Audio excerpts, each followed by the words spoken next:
Happy Friday. Not yet. Happy Thursday. No, not yet either. Happy Wednesday.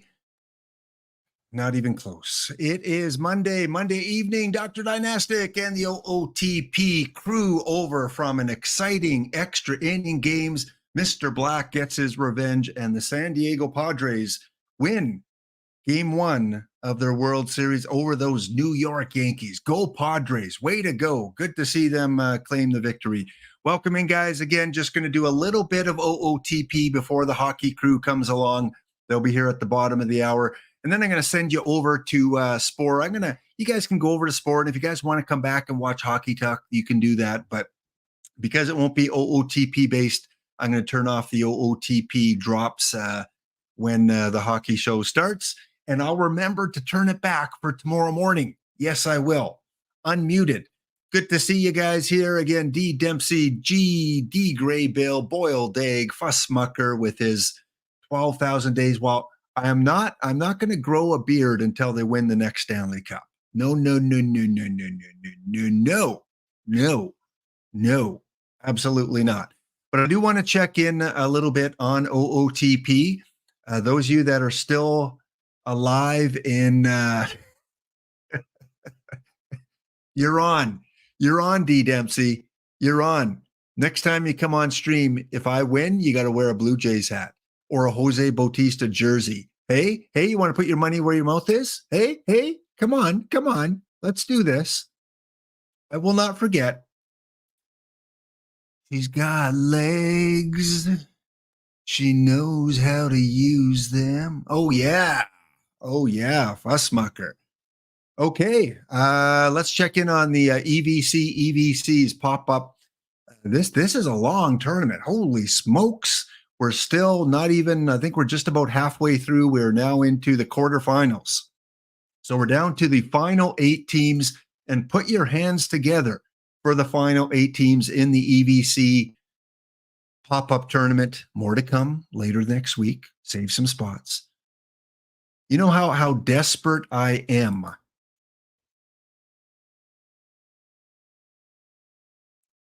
Yeah. That one's for old man Fred. We got the Elliston Wolf Spiders. They're taking on the Melmond Liches, however you want to pronounce it. I'm Canada, so I'm going to say Lakes.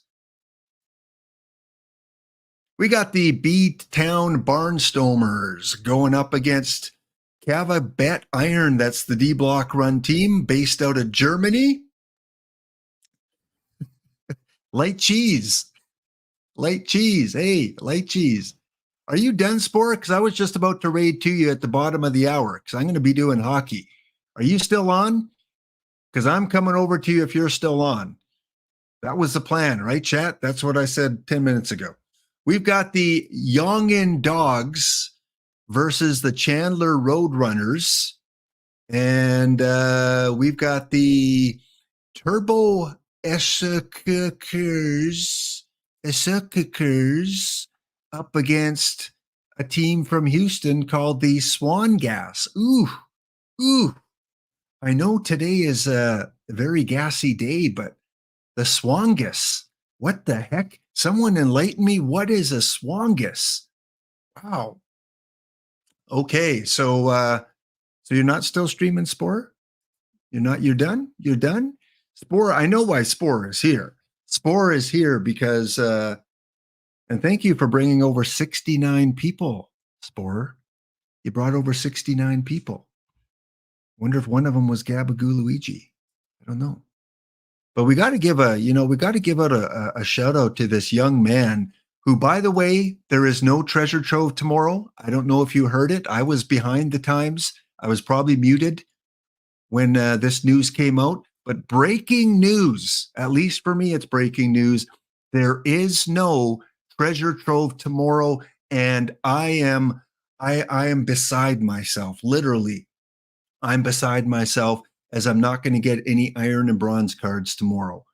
Breaking news. No treasure trove from Spore tomorrow. That will be at a later date. I don't want to announce it because I don't know if it's official yet when the next treasure trove is going to be. Maybe it's going to be a Saturday, or it could be a Saturday, or it might be a Saturday that the next treasure trove is.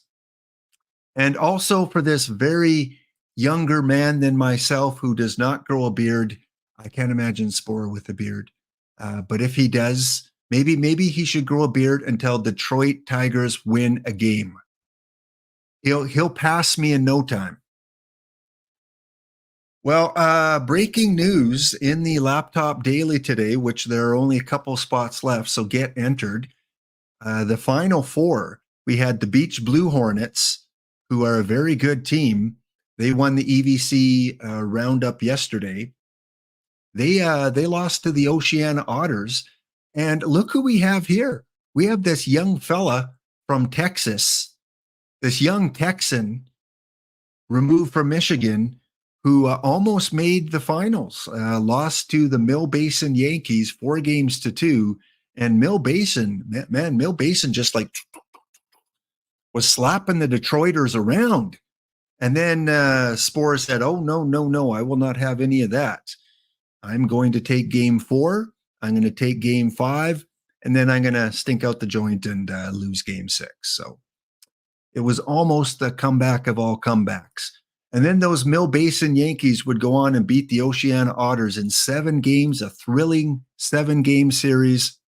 And yeah, Joel Youngblood, Montreal Expos, New York Mets, he was your tournament MVP for that finals. A very, very good card. And I'm telling you, some of these, the Oceania team, I picked them to win. Because if you guys know your bronze and iron cards, look at the names here. Look at, like, your eyes will pop out. Dontrell Willis, Jimmy Ryan. Okay, maybe not so much with their pitching, but take a look at their hitting. First, Mill Basin. Take a look at the Mill Basin hitting. The winners, the champions. They had Bobby Abreu. Like, look at that eye. Charles is still beside himself looking at that eye for a bronze card. We've got Billy Butler, another new recent card that came out.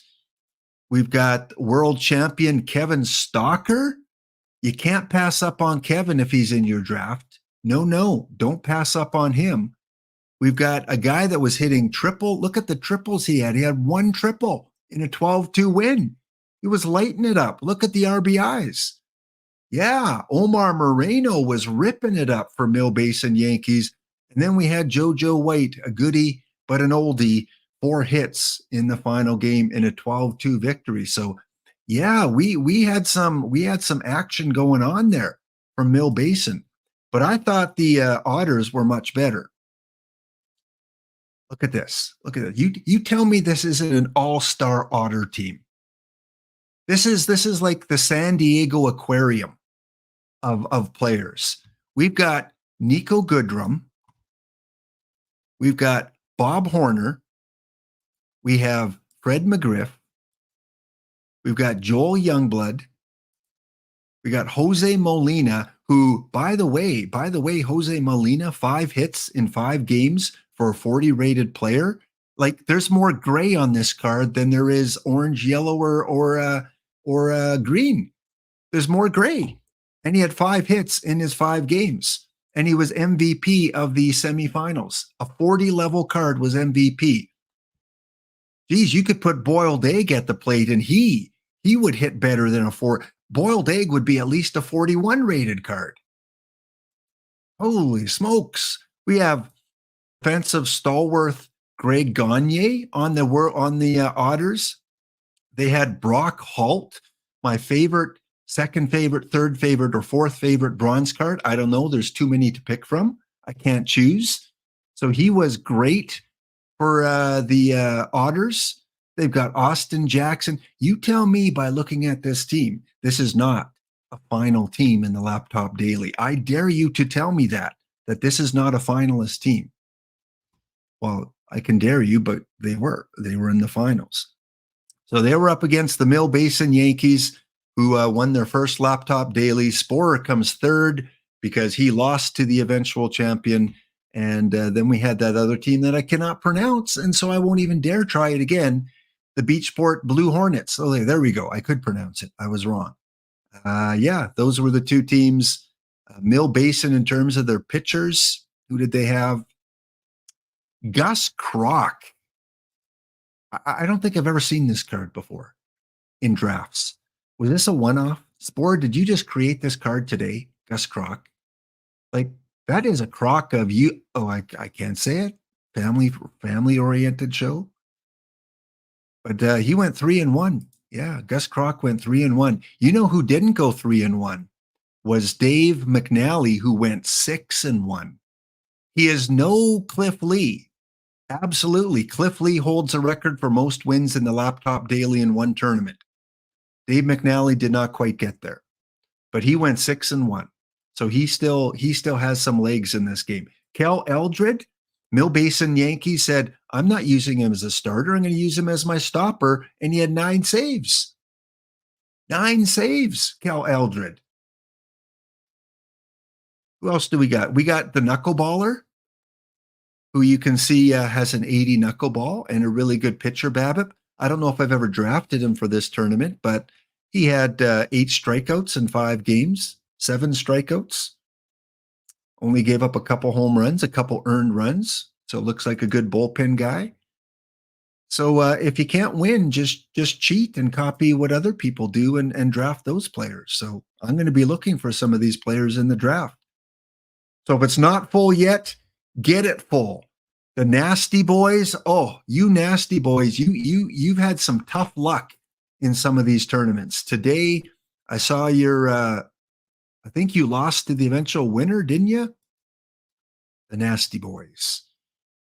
I think you were in today, or maybe I'm thinking of yesterday. The B-Town Nasty Boys. Yeah, you lost to the runner-ups. You lost to the Otters in a 7-game series.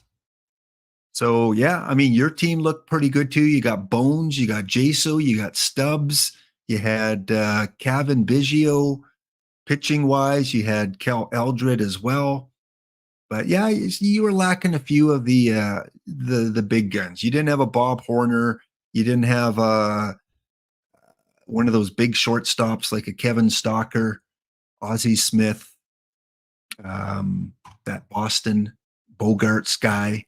So, yeah, you were missing, a couple of the key pieces, but you've done well in this tournament too, Beetle Boy 911.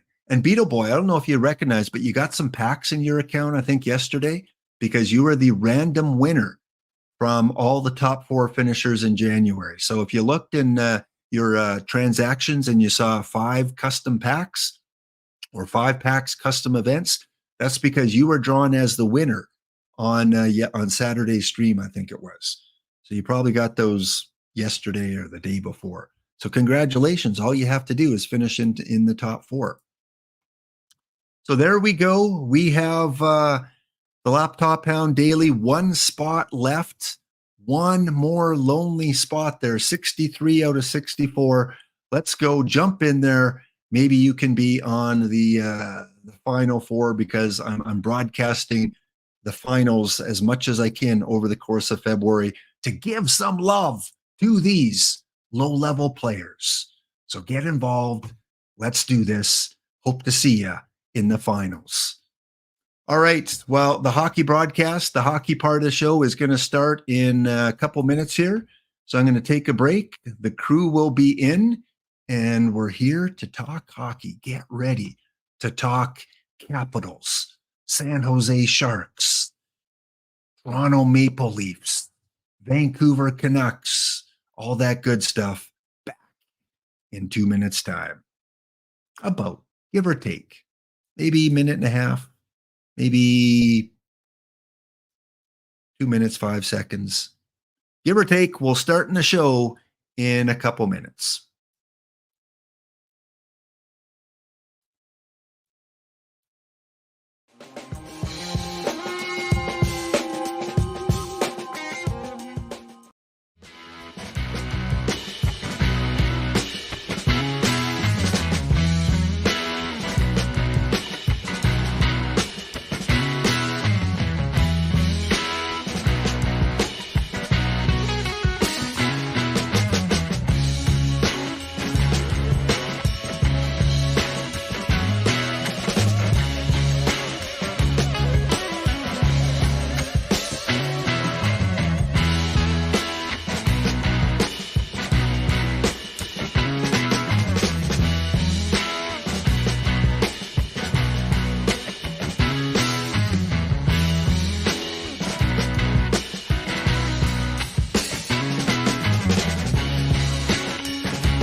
Welcome all in, everyone, to the February 5th edition of the Black Aces podcast. And Finn leaves no time to spare as he just popped in. I was like, okay, where's Finn? Where's Finn? Come on, it's past. Where's Finn? Okay, he's probably, doing some parental duties, and Finn has showed up. So again, welcome, everyone, to the February 9th edition. We've got Old Man Fred, we have Frank the Tank, and we have Finn here. And yes, the bearded one, at least for a few more days, we will see what happens in the hockey world. And again, we've got lots to talk about. We're talking trades. We're talking a little bit about the All-Star Game, a recap. We're going to talk the game of the week. We're going to talk some other little tidbits as well. We do not have Frank the Tank trivia tonight. I know. Don't get upset, guys. Don't get upset. Have a drink, grab a beverage. Frank the Tank trivia will return next week. We're going to alternate between a Frank the Tank trivia and a different segment coming up at the end of the show. I have a question. Yeah. What the hell happened to the rants? How come we don't rant anymore?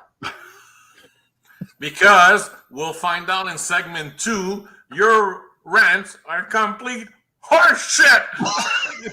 Well, Jesus, now I'm pissed off. Now we'll do the rants. Do you want to confess yourself, Old Man Fred, from your rant last week, my friend? You want to do it now, or do you want to wait after the logos? As a good Catholic, I ask for forgiveness. Yes, I may have watched quite a bit of the thing. Yeah, I enjoyed it too. I actually liked it. For all the audience who saw Old Man Fred's rant, Unofficial. he was giving us updates on the draft on Thursday, then on the skill competition for something that was, what were your verbatim words? A complete waste of my time. I totally deserve this. I like the weekend this year. I approve this message. So, So I love it because you actually enjoyed it, which is cool because they tried something different. Yeah, and it seems that it resonated with you. I kept asking, well, give me updates. I only watched on Saturday. I know. I was the update guy. I know. It's wild. But it was funny because I go, why is he updating, man? I said, he's going to get roasted on Monday. I believe I was forewarned. Yes, indeed. So there you go, Old Man Fred. You kind of walked into that one a little bit with the rant talk. But hey, I love the rants. We got to bring the rants back. We definitely will bring the rants back. Maybe we'll do them like once a month or something. So save up your energy. Because I know guys like you and I, we get tired after a rant and we can't do it every week. We're just not as young as Finn over there. There you go. Let's start with our usual kind of start to the show, and that is picking our favorite logo from one of the NHL M, right? teams. What's after M? Nashville? Where are we at? M? Habs? Do they have logos? What the hell? Yeah. Okay. This is going to be a long one because of the Habs history. Well, not too long, but sit back, take a look, and pick out your favorite Montreal Canadian logo over the years. Here we go. That's great. Kind of a leaf thing there. What the hell? I didn't even know these existed. I've seen that before.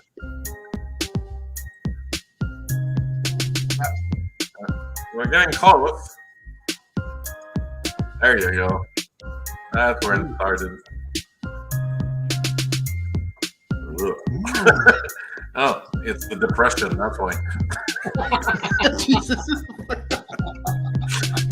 Depression wasn't until 1929, Frank. Oh, yeah, that's right. Not even that. I can't wait for 1929. What's 2019? World War One? Yeah. Yes. World War I. World War I. Spanish flu.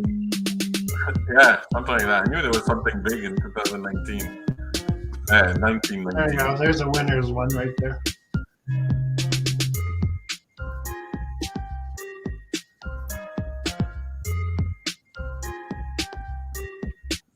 All right. So yes, it was not just the one original one that we all think of for the Montreal Canadiens. There have been a few along the way.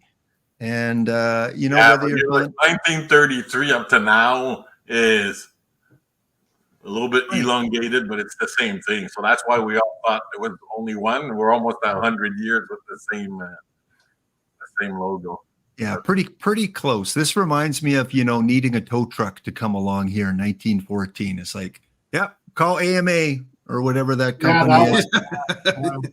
All right, let's start with Frank. Frank, this is your favorite team. Now, Frank, we got some New York Rangers original six fans here. We got some Chicago Blackhawks fans. We got some Detroit, whatever they are, the Red Wings fans. So we got a lot of original six fans in the chat here. You are a fan of the Montreal Canadiens. Which is your favorite logo, even though they're very similar? Which one do you like? 57.99. It's not as the other ones looks like a horseshoe before. They were too long. This is more compact, so I'll go with that one because there's not much difference between 2000 to now if I look at them. So I'll go with 57 to 99 because that's where all my Stanley Cups are. There's more Stanley Cups in that logo than Maple Leafs, Rangers, anybody. Boston. Put together. I muted Frank. Frank is muted now. You're up, old man Fred. What do you like? That's not fair. You know what? I agree with Frank 100%, and I was going to say it for the same reasons. To me, even though I'm a Leaf fan, Montreal's royalty. They'll always be royalty. When I was growing up, they were before the Oilers, the 80s. They were just fantastic. And in 57, that's when they had their run of 5, and they're the only team that's ever done 5 consecutive. So, yeah, I'll go with the royalty. I like 57 to 99. Okay, yeah, all those Stanley Cup wins when I was collecting hockey cards as a young kid, and getting the Canadian players, that big kind of fatter C with the H. I did not know the 1910 was just a blue C. I had no clue. They've had some crazy uniforms over the years, but I did not know that this C existed. Finn, how about you? What's your favorite? As the young guy here, as the millennial. 1911. No, I'm joking. 1957 to 1999. I don't see a lot of difference in the last two, but I like the color of red just a little bit more in 1957 than in 2000. All right. So, yeah, I mean, when we think Montreal Canadiens, we think pretty much everything from 1933 onward, but the C and the H. And Frank, for those people that may not be hockey fans, tell us a little bit about what the logo means. What is the history behind the logo, the C and the H? Well, the C is obviously the Canadians. The H is a hockey club, but that's why they call it the Habs. They think it's Habitant. But it's a hockey club. It's the Canadian Hockey Club. So that's why everybody calls it CH. It's because of that. But there's folklore, like urban legends. Yeah. So they call it the Habs, but everybody think the H is for the Habs, but it's the hockey club. So okay, well, I Canadian think Hockey Club. So Canadian Hockey Club. All right. So there is the Montreal Canadiens. We're working our way through the logos alphabetically. So I guess we did Minnesota last week, Montreal. So whoever is next alphabetically, probably one of the New York or New Jersey might be next. So that's what we'll do next week. Well, guys, Nashville. If we run out, we can do teams that don't exist anymore, like the Bulldogs, the Maroons, things like that. Yeah, for sure. Yeah, California, Waiters. Kansas City. Yeah. All right. Hockey is back on, and Fussmucker's Rangers won in OT tonight. So the Rangers continue where they left off before the All-Star break, and those Maple Leafs fell to Patrick Roy and his New York Islanders 3-2. Well, they won the Stanley Cup on the weekend, so I mean, Who cares? Well, I know. And where is all your Stanley Cup gear? Ooh, Come on. Look it. very nice. Very They nice. won. You know what's flabbergasting? I don't understand how the Leaf lost with Ryan Reeves, that difference maker in the lineup. I'm truly flabbergasted. With who? Ryan Reeves?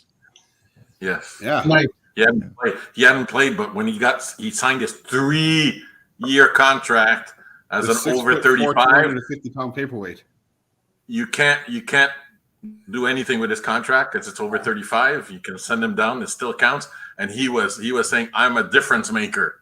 He's a difference maker. Ryan Reeves is going to change the culture. I don't understand. He played one game before the All-Star game, and then he played tonight. I don't understand how they lost, man, with the difference maker in there. It's flabbergasting. Yeah. And this is what, for those that don't understand, this is what sarcasm sounds like. Really? Okay. All right. You got a penalty. There are a lot of stories. That way you got on the score sheet. That's all. That's what that's Yeah, about. 2 minutes for boarding. That's probably all he can do. Well, Fussmucker, you had Ryan Reeves on the Rangers for a little bit too. And where did Ryan Reeves start his career? Oh. Minnesota. I know he's a Winnipeg kid, but I don't think he started in Winnipeg. Because He might have he been was, the girl. he was good in Vegas. Vegas was probably where he had his most success, I think. Yeah. So Was he in Minnesota? I think, wasn't he Minnesota also at one point? yeah, I think That's he what was. I thought. Yeah, that's what I thought too, is Minnesota, but I don't know. I might be mixing him up with someone else. All right, guys, panel, you were not aware of this segment, but there are so many news stories that have happened over the last little while. What we're going to do, I'm going to put 4 stories on the screen here, and we're going to go around table, and you have to make a 1-minute comment on one of these 4 stories, only one of the stories. And then the next person cannot pick the same story. They have to pick one of the remaining 3. So we're going to start with our youngest, because kids these days, they cry if they don't get their way. So we're going to start with our youngest. So here are the 4 stories. Number 1, the Oilers would like to add an impact forward, and Kraken forward Jordan Eberle could be a possible target. Oh my That's God. Ryan written all over it. Number 2, the Philadelphia Flyers, New Jersey Devils, and Calgary Flames have been informed they will receive cap relief for the players on leave charged in the World Junior Criminal Proceedings. Number 3, the NHL has received expansion interest from Salt Lake, Atlanta, Houston, Cincinnati, Kansas, and Omaha. And story number 4, Evgeny Kuznetsov has been basically taken off the team for an indefinite period of time while he receives care from the Players Assistance Program of the NHLPA and NHL. Thank you to Boiled Egg for posting a lot of these and allowing me to clip them and put them on here. So, Finn, which story? You got 1 minute. Comment about one of them. Got to go with the second best player of the 2008 NHL draft, and that's Jordan Eberle. And what a wonderful addition he'd be to the Edmonton Oilers. I'm shocked. I'm shocked you picked that one. I should have let him go second, and whoever went first chose that story. Okay. As much as I would like to see him as an Oiler again, and how he's one of my favorite players all time, I don't think he's the right guy for a playoff run. He might What's be his able to cap hit? Did you research like $5 that? million or something like that, $4.5 million, I think. He can't fit. They have like $25,000. Well, Seattle was nice enough to take Campbell off our hands. He could fit nicely. Okay, old man Fred. No, I don't think the remaining 3 stories. 1 minute. Make a comment. I haven't been able to talk. Okay, 1 minute. Okay, here we go. Update. All these cities. Salt Lake is. I could stomach. Houston for sure. I could stomach, and then it falls off from there. Atlanta and Kansas City. They've already had NHL teams. Atlanta very recently. Omaha, what the hell? Really? Omaha? Like, seriously. And I don't see a Quebec City there. I'm looking. I don't see Quebec City. That frustrates me. I know they've talked about getting another one in the Toronto area. shut up on that one. Bring in Quebec City. This is depressing. Yeah, and you know what? You've got 32 teams now. That's enough. So don't. There's my advice. It All right, doubles the Frank, chances you of get one Toronto of the getting the cup. remaining two stories. Eberle's cap hit is 5.5, by the way. So, too much for the Oilers. So I'm going to take the cap relief because everybody's up in arms. I don't understand why. It's STFU.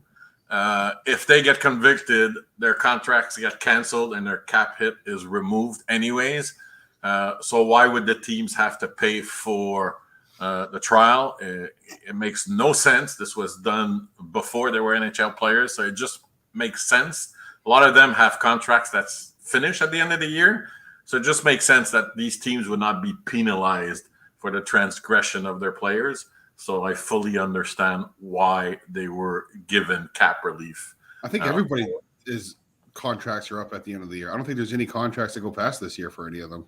I think so too. So maybe McLeod, I think, but I know like Foot was 1 year, Hart was RFA or UFA at the end of the year.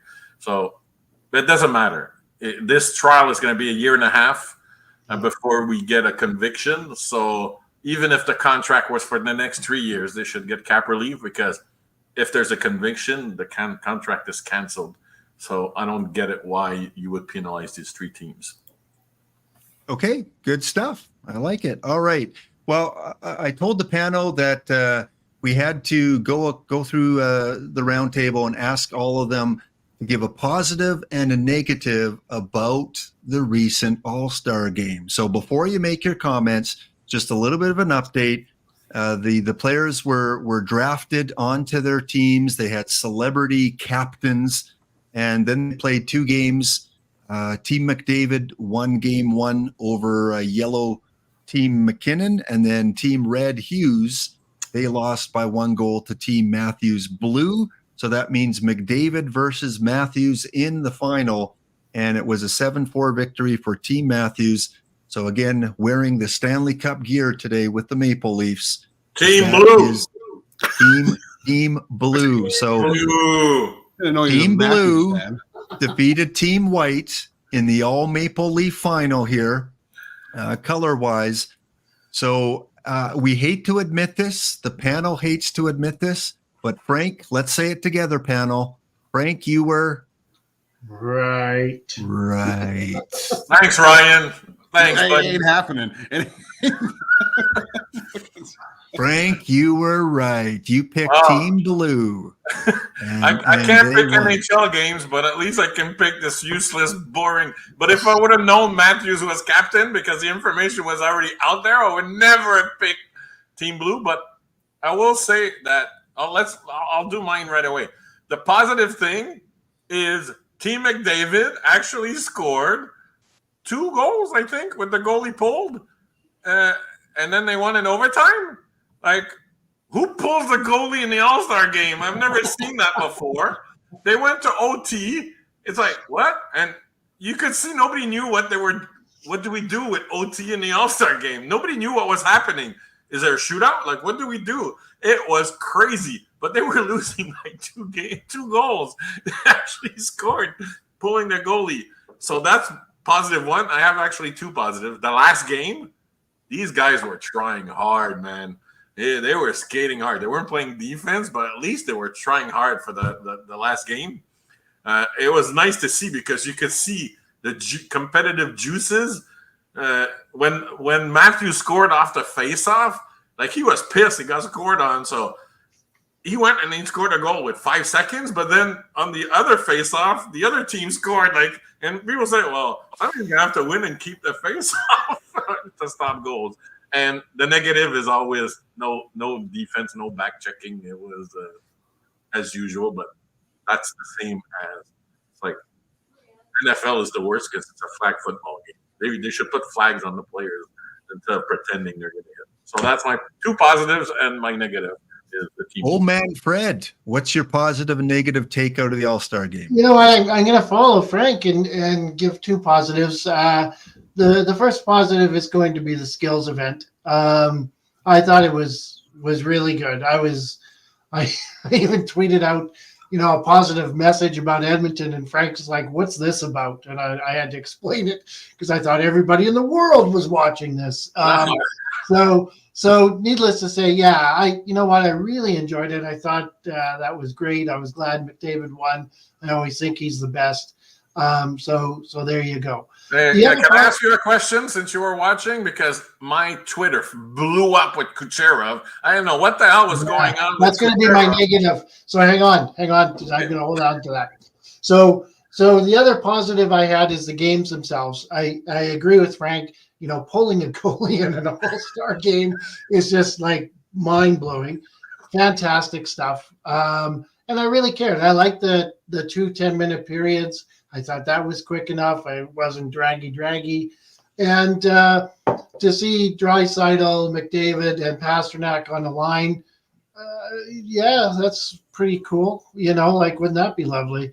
So anyway, that was good. My negative is the booing of Kucherov. You know what? I don't think the guy went in there to not try. It was pretty clear that it was over for him at one point, and they started booing him. I thought, Toronto fans, you're kind of classless. But I knew that ahead of time anyway, because a lot of Leaf fans are just idiots. And there's just no two ways about it. They are the most hated fan base in the NHL, and there's a reason for that.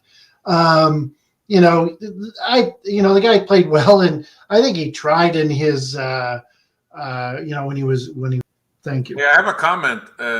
Who's surprised McDavid won the skill contest he actually designed? Well, there's a lot of pressure on him for that too, because that got mentioned more than came once. Up with all the skills, and then surprise, he won. Like, duh. Yeah. All right, Well, Ben, he was you're close up. on that skating though. He just about lost fastest skater. It wasn't. Yeah, Barzal. Yeah. He made a joke because he hit a cone, and he said I should have been penalized. But I also saw that on my Twitter.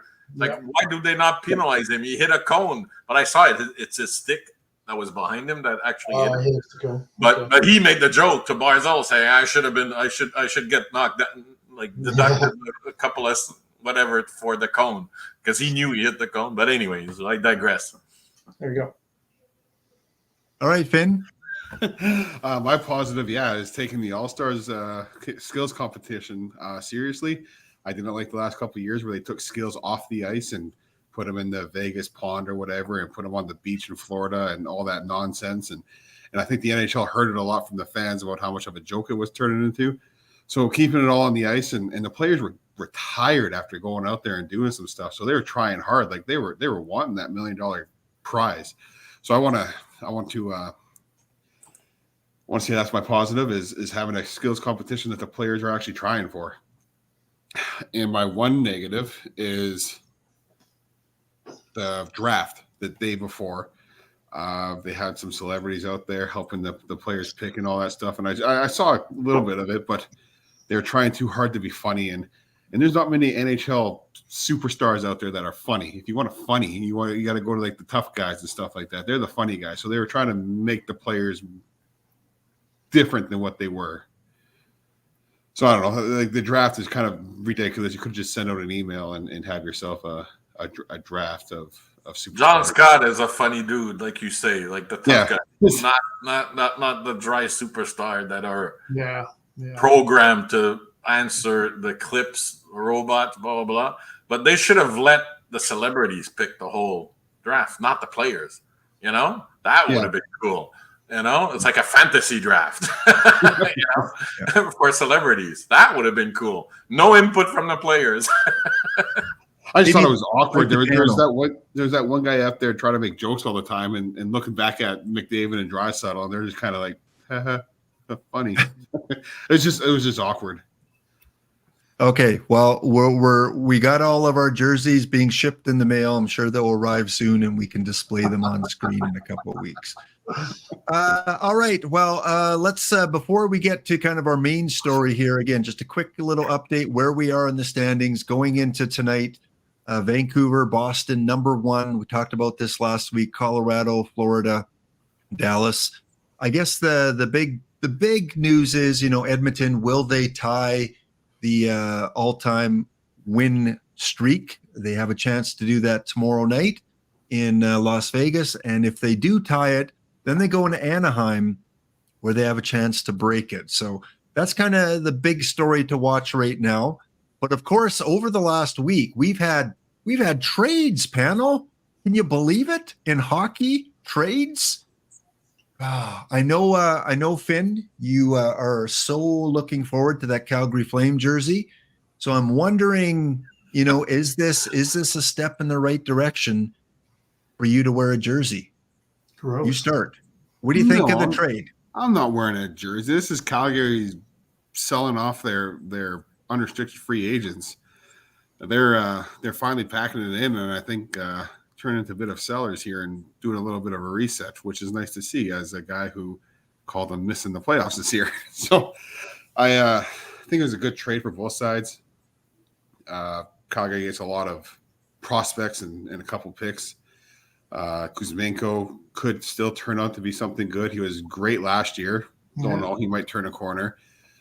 Bruce Navich, there's a big old question mark around him. He could be something great.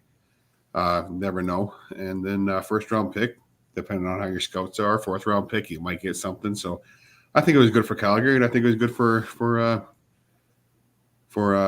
Vancouver. As an Oilers fan, I hate this, but it's just another stronger team to have to go through to get to the finals and into a cup. But as a hockey fan, it's a good trade, I think, for both sides, and two teams going in different directions. All right, I'm going to give my opinion first before the other guys come on. I love this trade for both teams. I think it's a win-win, A plus to both teams here. And I Ken Holland, please look at this trade and see that hockey deals can still be made to improve your team for the short term. You got McDavid, you got Draisaitl. Do something like this, Holland. Don't be afraid to give up a first-round pick. Do it. Get another impact player. If they have to add some more to eat some salary, do it. Calgary did it. Canucks did it. So I like this trade for both teams. Old man Fred? Yeah, I like it. Just on the Edmonton front, just before Lindholm was traded, there was a lot of talk that, boy, would he ever look good in Oiler colors? That's the guy they should be going after.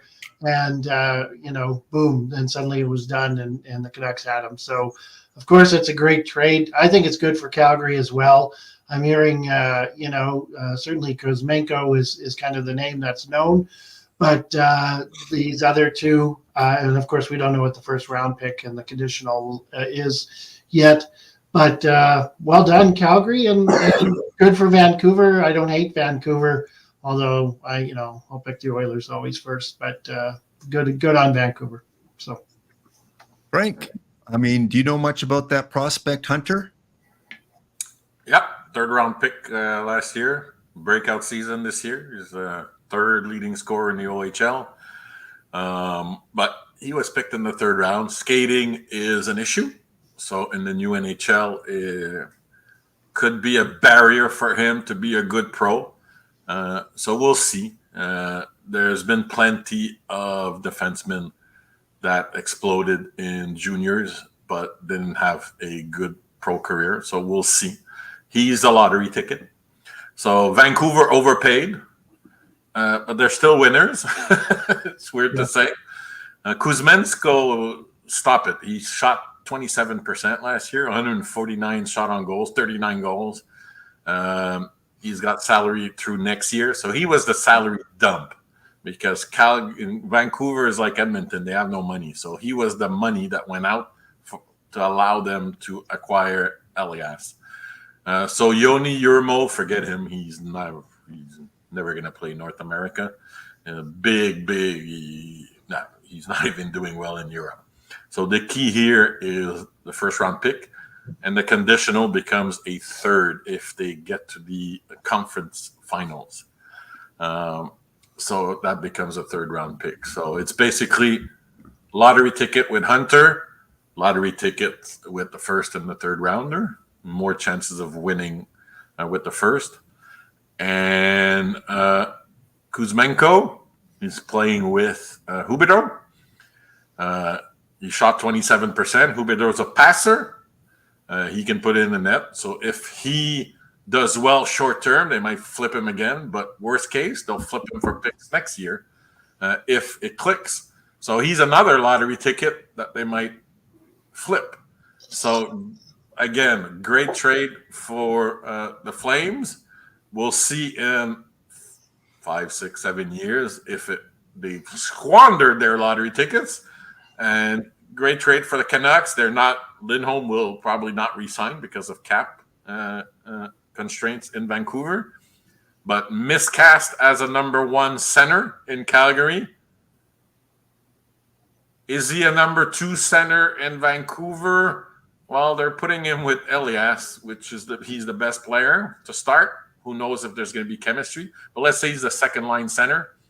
JT Miller, the first line center. So he's going to be appropriately cast, keeping his first power play. So in one of the top tier power plays in the NHL. So great acquisition because he's actually been finalist for the Selke Award. So he plays a 200-foot game. So great acquisition. He's a Tocchet type player. And that's was Kuzmenko the guy that a lot of teams were courting, and he signed with Vancouver. Like, he was never drafted, right? He was a free agent. Free agent from the KHL, 74 points, but shooting 27%, and he had the most secondary assists. Secondary assists is like the goalie giving the puck to somebody who gives it to the scorer. They get an assist. Secondary is not the direct pass that led to the goal. So he had the most. So regression was written on the bandana behind the plane that he was going to regress because 27% shooting is 10% more than any players have ever shot in the NHL. So he got on a hot streak that lasted the whole freaking year. So there's no way he was going to score 39 goals. But if he goes 20-30 or 30-20, 50 points, he'll get another draft pick if he can get, because this year it's a disaster. So people say, oh, there's a good player. No, he's a salary dump to allow Vancouver to get Lindholm.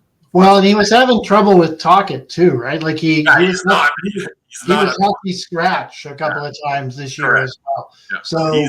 So that's when he kind of fell apart a little bit too, I think. So, yeah, he's not a Tocchet player at all because he doesn't play defense. He doesn't know behind him what's going on. So all right, guys, we're at the halfway point here, and the break's about to kick in. So go refresh your beverages, guys. Go to the washroom if you need to. We'll be back for the second half of the show in 2 minutes' time.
All right, we are back with the panel here. Welcome into the Black Aces podcast here with Finn, Frank the Tank, and Old Man Fred. We are past the halfway mark of the show, and before the break, we were talking about one of the big trades that took place during the All-Star game, and maybe that one wasn't the controversial one. I think most people would say that was a pretty good trade for both teams. The second one might be a little bit more controversial. So, Frank, because you are the Habitant fan, you are the Canadian fan, you get to go first on this one. Montreal sends Sean Monahan to the Jets for a first-round pick this year and a conditional third-rounder in 2027. Frank, break it down. I know you must like this trade. Damn right. Forget the third rounder. It's only if Winnipeg wins the Stanley Cup. So it's only if the first rounder becomes the 32nd pick. So odds of that happening are very low. So it's just in case it's the last pick of the first round to get a third rounder. So it's basically Sean Monahan for a first rounder. So as soon as the Lindholm trade came down, all the teams that were after Lindholm, he was like number one in the pecking order. Sean Monahan was number 2, and Adam Henrique from the Ducks is number 3 on the pecking order for those that we know are available to centers. So it turned around, and people say, he might get traded in the next 2 weeks. Nobody knew he would be traded in the middle of the All-Star game. Like Lindholm was on the plane, and he found out mid-flight his phone got service, and it blew up. Well, Sean Monahan was during right 2 days after. So a lot of people were saying he would never get traded for a first rounder. He's a third line center. I don't understand how a guy who has more points than Lindholm this year is a third line center. He's not a third line center on Vancouver. He would not have been a third line center on many teams. Colorado. They signed Ryan Johansson thinking he would be a second-line center. He's not. They have Ross Colton miscast in the second-line center, so he would have been second-line center on the Avalanche team, which is very good. So, yes, on the Rangers, he would have been a third-line center because they have Trocheck and Zibanejad. But that doesn't mean you price him as a third-line center. That's just crazy. And can't use, why did he trade him now? He got his first-rounder. Why risk anything because he got his first rounder? You have to remember, he already got a first rounder from Calgary for taking his salary last year on his he had 1 year left because Calgary wanted to sign Kadri, but they didn't have enough money, so they unloaded the $6.5 million cap hit of Monahan on the Habs for a first rounder, and that's coming up next year. So Ryan, if you want to predict they don't make the playoffs next year, all the Habs fan will be very happy because then we have a top 16 pick next year because that's the first Monahan first rounder. Winnipeg is this year. So best case scenario is Winnipeg's going back in the standings right now because they were tied with Vancouver. I think they're 5th or 6th. So the best case scenario is that they make it as a wild card, and then they lose in the first round. So then we have a top 20 pick. That would be dream for Habs. Sorry, Winnipeg, but I don't give a shit about you. I'm going to think about myself. I'm going to be selfish. Okay, Old Man Fred, give us your take here about the Monahan trade. Well, you can see a Montreal fans pretty excited about it, right? And they should be. We have nothing else to be excited about. Yeah, they won. Not only do they get that first rounder coming, they got a first rounder going. And Montreal's not in a position. I mean, they could make a playoff push, but I don't think that's the dream this year. It's the rebuilding. Good on Montreal, but good on the Jets. I think this is a win-win. The Jets needed somebody too. He's playing very well, and all indications are, all things said and done, he's a good kid. This is what I've heard, right? He's had some injury troubles, but he's a really good kid, and He's played on 3 Canadian teams, and yes, in this case, I'll include Calgary as Canada. So that's pretty good, So good. I think this is a win-win. I think it's a bigger win for Montreal, but it's a positive all Yeah, around. and he's playing with Ehlers and Perfetti, which is a lot better than the crap he was playing with in Montreal. Yeah. Yeah. Okay, Finn, give us your take.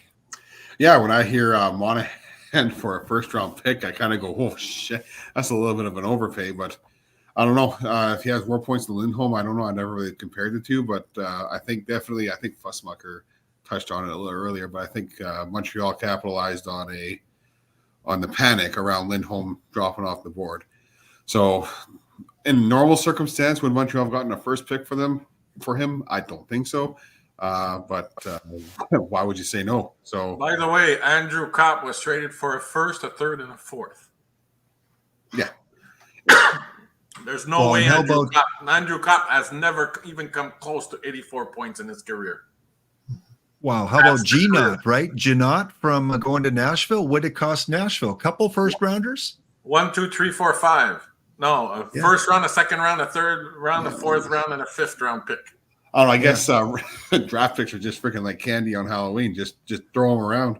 But but you have to remember, Monahan scored 84 points as a career high, I believe.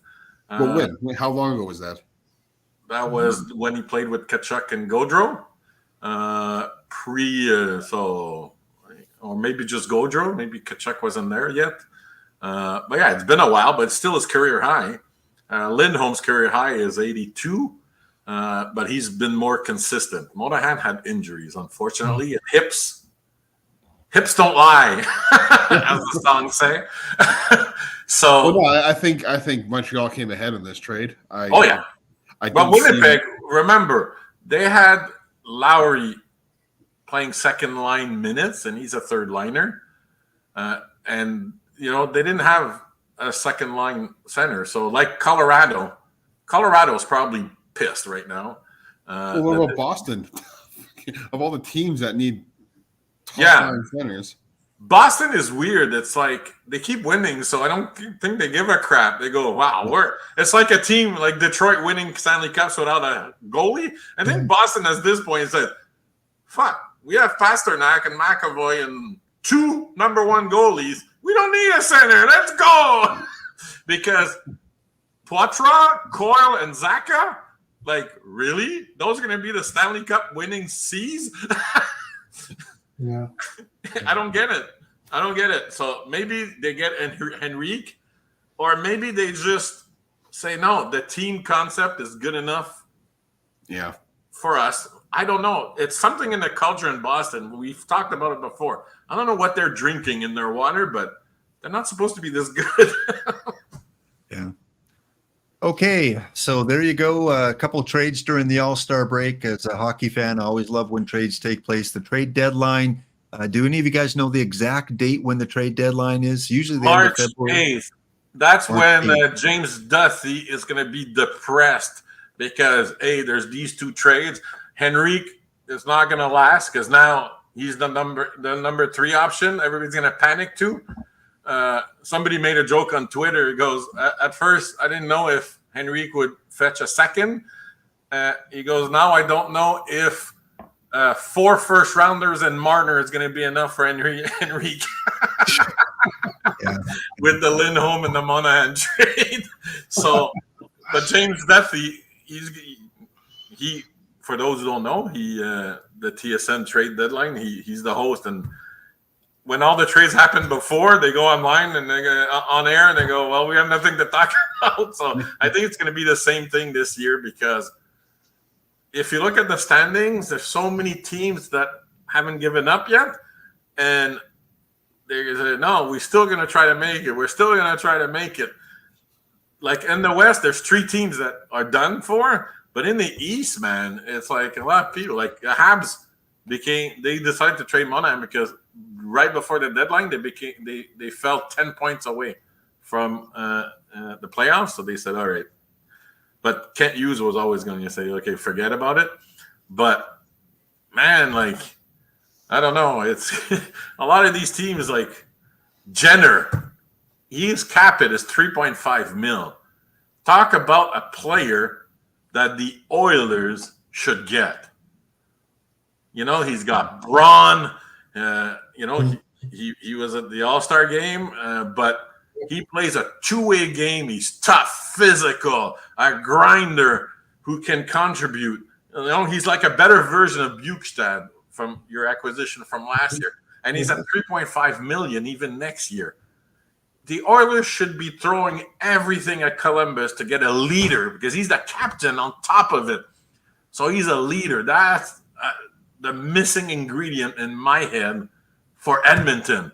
Forget Monahan, who's a great leader, but they didn't get him. Forget Henry. Go get this guy, man. This guy is awesome. He hits. He does everything on the ice, man. He wins faceoffs. He's awesome in faceoffs. I would be throwing everything. You know, it's like, Kekalainen, what do you want? Okay, no, all right. You know, you go like Floyd Money Mayweather. You know, keep fucking throwing shit until they say yes. Yeah, no, I agree. He would be a great addition to the Edmonton Oilers, and who knows? We'll see. I mean, Jenner's going to have to want to come here. First of all, he's probably got some sort of no trade or limited trade clause. So. Let me go look. But he got to play with McDavid and Draisaitl in the All-Star game as part of the team, so you never know. And he's a Canadian kid. You know, he's a Canadian kid. I thought he was an American, so not that Americans hate, you know, Canada by any stretch, but I think it's a higher chance when it's a Canadian. He's from Ontario, but still, you know, so it's possible. So I guess, panel, what we need to do one more time, Frank, oh God, you were right. This is painful. You were right. What was you right about? You were right. Yeah.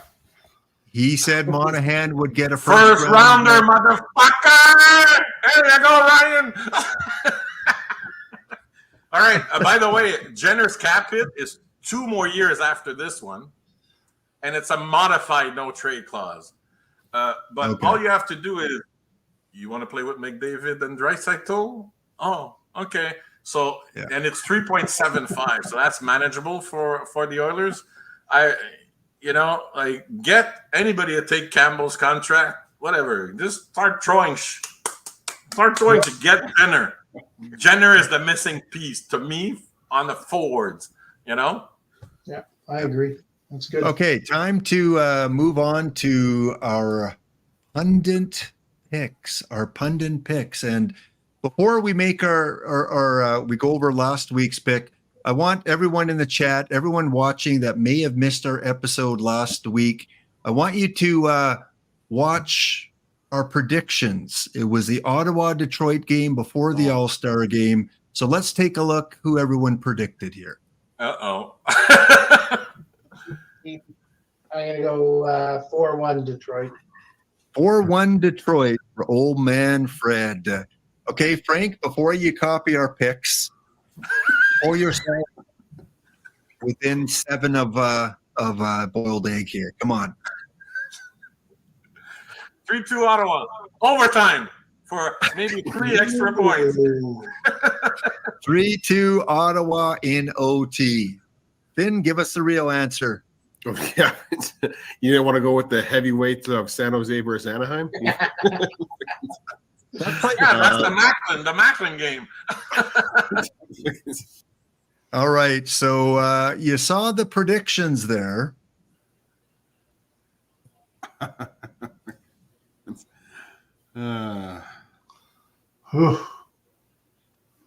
All together, panel. Oh my God! No. Here's to you. Ryan, you're 0 for 3, motherfucker. Come on. You were right, Frank. You were right, Frank. There you go. I got one. All right. So the score was 3-2 Ottawa in overtime. And you heard it there. It was on tape. Frank predicted 3-2 overtime for Ottawa. He won like 10 points or something for that too, didn't he? Or He gets 3 points, one Oh for the my right score, God. one for the right team, and one for overtime. So, Frank, you're up to 4. You've moved into third place amongst the panel. Congratulations. So Third I place. gotta wait for next year's All-Star Week to have my next right prediction. You're still behind the monkey, Frank. You're still Oh. behind. The monkey's still ahead of you. But the monkey did not have blue. All right. Well, all 3 of us, other than Frank, picked Detroit. The only member of chat to guess Ottawa was Boiled Egg. So Boiled Egg gets a point. Wow. Boiled Egg now has the overall lead with 8 correct. Finn has 6. Old Man Fred has 5. Lanky Frank the Tank has 4. And Fussmucker has 4. So, yeah, that was a good call, Frank. And you nailed it. You got it right on. Wow. I'm so proud I that you didn't think picked I a had the crappy score. team. I thought I had said 4-3, like I told in the chat and in our group chat. I didn't know I had 3-2. Fine. Yeah. Wow. No, I had to go listen to the tape to find out, and I figured I had to play it because the monkey was taking center stage. So congratulations. All right. This week, Frank, you get to pick the game of the week this week for getting all 3 of those components right. So who do you I like? already have it. You don't even have to look. It's tomorrow night. It's to tie the record. So the game of the week is the heavyweight Oilers against Vegas, the Spoilers. Da, da, da, da. All right, chat, give us your predictions. I'm going to write those down as well. Finn, you go first. Fanboy. Jesus. How about Come on, this are they game, going to though? tie the It's record? a nationally televised game, so everybody gets to watch it. There's people from the Super Bowl there, reporters from the Super Bowl that are going to this game. It's going to be quite the event. It seems, and it's happening in Vegas. And it's 2 teams that hate each other. So And their record is like 29-15 and then 1 and then 6. So like the Oilers have the same number of wins, same number of defeats. It's just the defeats in overtime. Yeah. There's a 5 difference because Vegas played 5 extra games. So it's tight, man. Tight.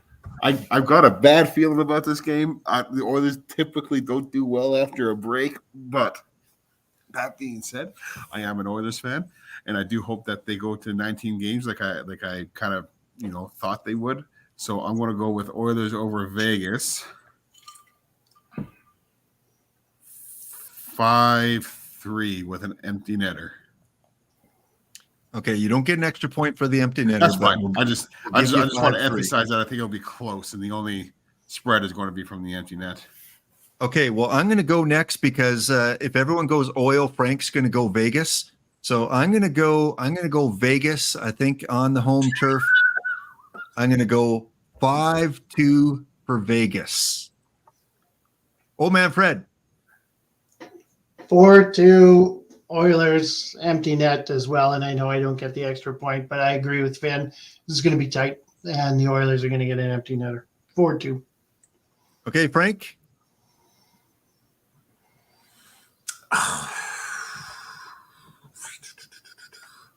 Will they tie the record, Frank? Will they let Sidney Crosby have Connor McDavid next to him for the all-time record?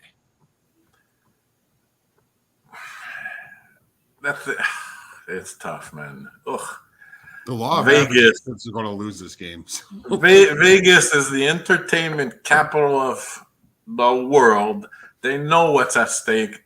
They're going to have extra oomph in their step. But McDavid and Draisaitl coming back they really want this record, man. Ugh, I'm going to go. It's going to.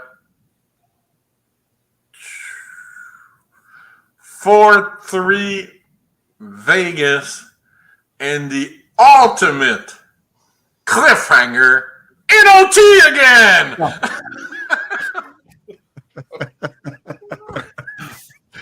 Okay, so 2 of us are going Vegas. 2 of us are going. I'm catching up because I'm going to get the bonus OT. Imagine if it does go to OT. It's like, hey, the Oilers are going to have like one shot tie the record on their stick the whole overtime. That's like training for the playoffs. Well, Right. not even just OT. Can you imagine if it goes to a shootout? How exciting Oh. that would be! Like Oh, Boiled Egg is calling a shootout for Edmonton to win a shootout 4-3. Fussmucker's going 4-2 Vegas. USQ Bowl has gone 5-3 Edmonton. So yeah, we're all over the board. We're split down the middle, 50-50. So if it goes to a shootout, ooh, I don't envy those shootout So shooters. I'm hoping the Oilers win, but I need to catch up. So I went Vegas. Yeah. Okay. And if they do, then they go to Anaheim on Friday. Yeah. And I think they have a good chance of getting the record if they happen to win tomorrow. So tomorrow is going to be the key day, and then they go to Los Angeles. So they're on that Western swing. how about Chat, Los last Angeles? chance here. Predict who you think is going to win in tomorrow's game between Edmonton and Vegas. Showcase game. It's on ESPN Plus. It's on Hulu. Probably be everywhere in Canada. It's going to be on Sportsnet. It's the national game on Sportsnet. Even though if it wasn't supposed to, they'll make a deal to trade a game with TSN, the regional, just to make sure. Well, it's the only late game. It's 8 p.m. Yeah. Okay, it's 10 Eastern? Yeah, 10 Eastern. Okay. Yeah, right. So it's the only late game. So, yeah, all eyes should be on that one all across North America. So, yeah, that is going to be a good one. Let's go Oilers. Okay, our last segment here, a new segment. Instead of doing a Frank the Tank trivia, we're going to be doing something that Frank likes to call fact or fiction. No! Stop it! You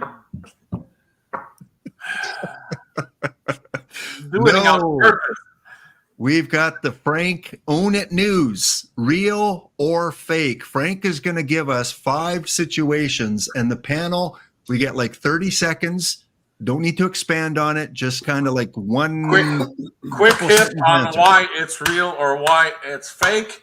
It's like, pardon the interruption, their segment they do at the end there. It's quick hit, etc. So, okay. Old man Fred will go up first, then Finn, then myself. All right. So first question. Connor Bedard will win the Calder Trophy. Fact or fake news? Fact. Why? You got to say because he's the best. He's good. He's coming back. You saw him at the All-Star game. He'll be okay. Finn? Yeah, I want to say fact. He's not going to be out for as long as people thought he was. So he's going to come back. He'll start scoring goals again, and everybody's going to forget that he was injured for a few weeks. And I will say fact. He's a showcase kid of the recent draft, and a lot of the rookies are falling. Fantilli's out now for an extended period of time.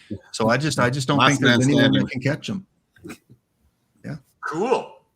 All right. Next one. Vancouver will finish in the top 3 in the league. Fact or fake news? Red? Fact. I think Vancouver's solid now, and they've gotten more solid. Finn?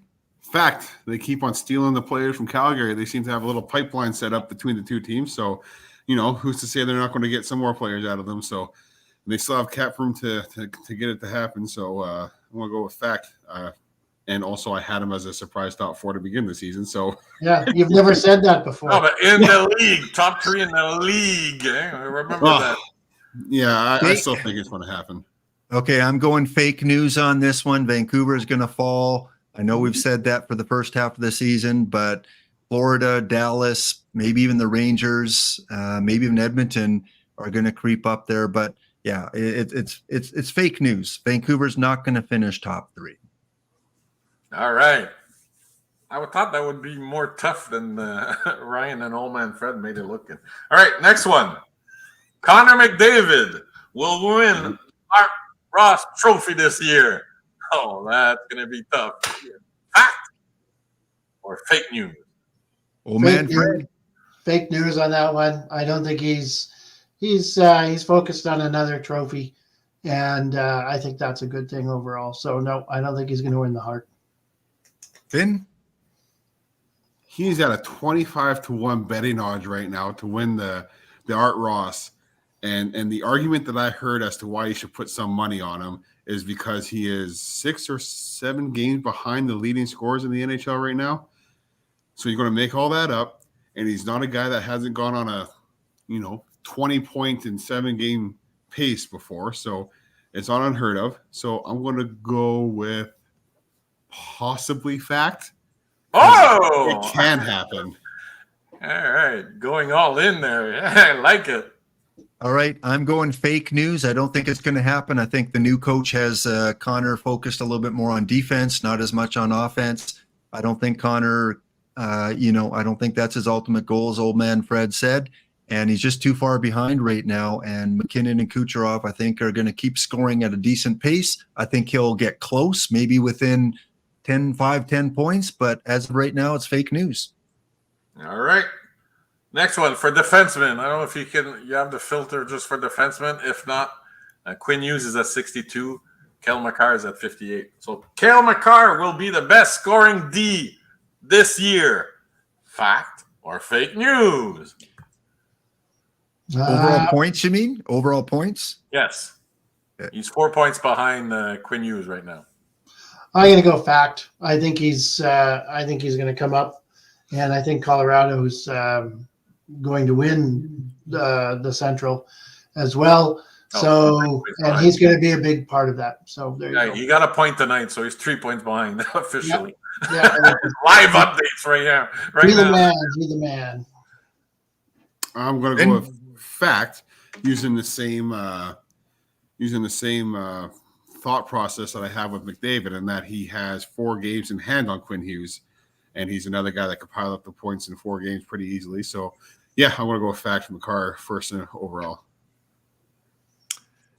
Same thing. Cale Makar is going to have the most points of defensemen by the end of the season. So I guess that would be fact. 3 facts for you there.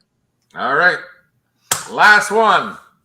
You go to the standings. The standings with the wild cards, please. There you go. So stay in the East. New Jersey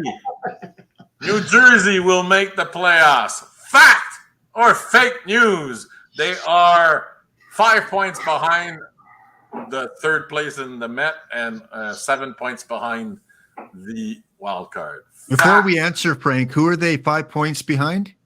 Philadelphia. That's my next question. Because I have a bonus one. Okay. All right, old man Fred, the Devils, will they make the playoffs? Fact or fake news? It's a little bit more murky with Hughes being hurt, but he's coming back within 2 games apparently. Maybe next game or the 2 games. Good. All right. I was going to say fact. New Jersey will make the playoffs. Ben? Yeah, I'm going to go with fact. They have 3 games in hand, and even if they win 2 of those 3, they're right there. So I'm going to go with fact. Fake news. They will come close. I think the Islanders will make it before the Flyers do. I think it's going to be Rangers, Hurricanes, Islanders, and that's it for the Metropolitan. So fake news, but it's going to be close. Bonus question just for Glenn, because you said 5, but I did the 6th one just for you, Glenn. Are you ready? Fact. Philadelphia will make the playoffs. Oh man, no, that is fake news. They've had a really good season, but I can't see them getting in there. I think it's going to be the Islanders that overtake them. The Devils will probably even overtake them, but only the Islanders will get in of those 3 teams. Old man Fred, do you have an opinion? Fake news. They're not going to make the playoffs. They're this goalie thing too. I don't know who their starter is now. I know Hart played most of the games before now. Yeah. So this is going to hurt them too. And Finn? Well, no. If New Jersey's going to get in, then I mean, as much as I would like to see Toronto fall out, I think it'll be Philadelphia. Oh my God, would that ever be crazy? I really thought that would be your question, Frank. You're gonna. We're gonna do this again. I'm gonna wait till, because they're in the wild card now. I was going to wait till it's more sweating under the collar.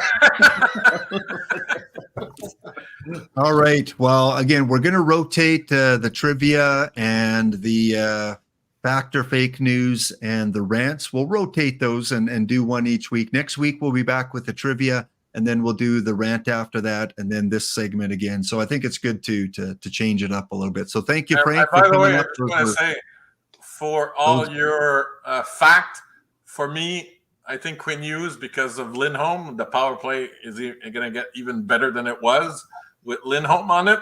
I think Quinn Hughes will finish ahead of Makar. So that's why I disagreed with all your fact or fictions. Okay. Well, and McDavid winning these, Art Ross? I have a funny feeling he's going to go, like Finn said, on no matter what Knoblauch wants, he's going on a crazy run soon. And it's probably going to happen after they lose a game, where they don't have the pressure of beating the record. Yeah. Okay, well, gang, that was a fantastic conversation tonight. We had a lot to talk about, and now the NHL is back into full swing. We'll talk. We'll find out by this time next week. More trades. Campbell out. Tanev. So thank you, chat. Thanks for all the contributions and hanging with us on this Monday night. We're back again next week. I don't know if we're going to do a family day. Probably not. We're probably not going to do a family day episode because I know we've got some things going on that Monday, so we might have to take that day off. But we'll let you know for sure next week. Panel, old man Fred, final words for you? Looking forward to this week. Last week was tough, no hockey. It's going to be a good week of hockey. Looking forward to it. Finn? Yeah, I'm definitely going to need a couple beers to enjoy the game tomorrow night. So, going to crack those open. It's going to be a stressful game. I think it's going to be. That's what I was going to say. You need a stress reliever. And Frank, take us out. I can't wait. We never talked about it, but I can't wait for next year to the 4-country tournament that's replacing the All-Star game. I think it's a great concept. Only 4 countries. Let's go at it mano a mano instead of, it's like a precursor for the Olympics. A lot of regions do this, so I think that's a great idea as 1 year before the Olympics. And great news, we're back for 2 more, the next 2 Olympics, which is awesome. All right, that is it, guys. I'm going to take you over to PBE Sim. We're going to raid over there and take you guys over there if you still need some drops. Panel, as always, thank you. Have a wonderful week. Enjoy the hockey. Later.